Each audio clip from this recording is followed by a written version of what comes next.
और मैं बहुत गर्व के साथ ये सदन के समक्ष रखना चाहता हूं कि ये हमारी सरकार का और मेरे द्वारा प्रस्तुत किया जा रहा लगातार 8वां बजट है कि इस सदन में पिछले 7 बजट के फलस्वरूप, उसके सफल क्रियान्वयन के फलस्वरूप दिल्ली सरकार के विभिन्न विभागों और संस्थानों में 1,78,000 से ज्यादा युवाओं को सरकार में नौकरी दी गई है।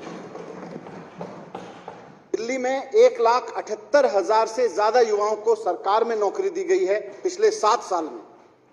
इसमें से 51,307 नौकरियां तो पक्की सरकारी नौकरियां हैं और जो पिछले 7 साल में ये 51,307 नौकरियां पिछले 7 साल में DRRR किया।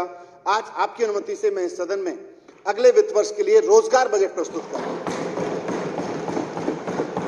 40 तक दिल्ली वालों की आय को सिंगापुर के वालों की उस वक्त की आय के बराबर ले जाने के लिए सबसे महत्वपूर्ण कदम है कि हमारे अधिक से अधिक दिल्ली वासियों के पास एक सम्मानजनक रोजगार होना चाहिए, उनके पास एक जॉब होना चाहिए। इसलिए इस बजट में और 2047 को देखे गए सपने को पूरा करने के पहले कदम के रूप में मैं इस सदन के समक्ष रोजगार बजट आज प्रस्तुत कर रहा हूं। इसका नाम है रोजगार बजट। इसमें प्रस्तुत योजनाओं के माध्यम से हम न सिर्फ दिल्ली के बाजारों की और व्यापार की रौनक और उसकी गरिमा को लौटा लाएंगे, 21वीं सदी के वर्तमान और भावी व्यापार को भी हम दिल्ली में प्रोत्साहित देंगे। और इन सब प्रयासों से जो मैं इस बजट में रखने जा रहा हूं, इन सब प्रयासों से अगले 5 साल में दिल्ली में कम से कम 20 लाख नई नौकरियां पैदा होंगी। 20 लाख नई नौकरियां पैदा होंगी। 69,000 करोड़ रुपए के अनुमोदित बजट की अनुमान की तुलना में संशोधित अनुमान में मैं 67,000 करोड़ रुपए का बजट प्रस्तुत कर रहा हूं। 67,000 करोड़ का प्रस्तावित संशोधित अनुमान 2020, मुझे खुशी हो रही है, 2022-23 के लिए 75,800 करोड़ रुपए का बजट में यहां पर प्रस्तावित है। अगले साल के लिए 75,800 करोड़ का बजट है, जो 2014-15 के 30,940 करोड़ रुपए के व्यय की तुलना में 2.5 गुना है। तो तब से लेकर अब तक 2.5 गुना आगे आ चुके हैं। 75,800 करोड़ रुपए के बजट में 32,000 करोड़ रुपए स्थापना और अन्य प्रतिबद्ध व्यय के लिए, 43,600 करोड़ रुपए योजनाओं, कार्यक्रमों और परियोजनाओं के लिए हैं। 75,800 करोड़ रुपए के बजट अनुमान में 2022-23 में राजस्व के तहत 53,687 करोड़ रुपए और पूंजीगत परिव्यय के तहत 22,113 करोड़ रुपए शामिल हैं। 21-22 के बजट अनुमान के खर्च में 17,201 करोड़ रुपए पूंजीगत मद के तहत और 51,799 करोड़ रुपए राजस्व के अंतर्गत थे।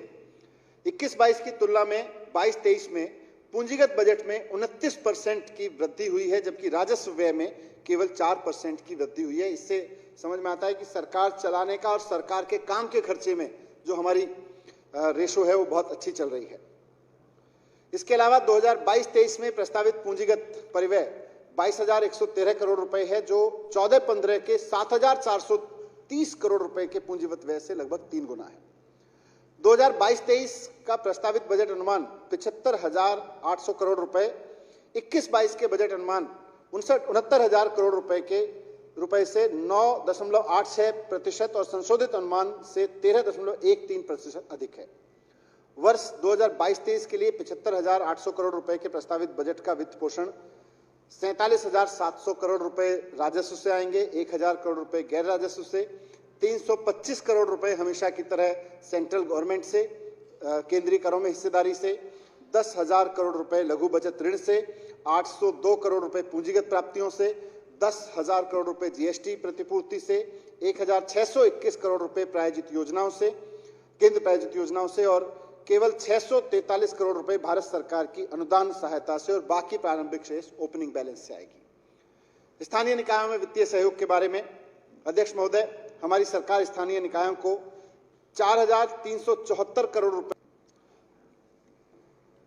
अध्यक्ष महोदय, अब मैं आपके समक्ष 20 लाख नई नौकरियों वाले रोजगार बजट के महत्वपूर्ण खंड को प्रस्तुत करना चाहता हूं। इसमें मैं दिल्ली की अर्थव्यवस्था को तरक्की के रास्ते पर ले जाने की और उससे रोजगार के लाखों अवसर पैदा होने की योजनाओं को रखूंगा।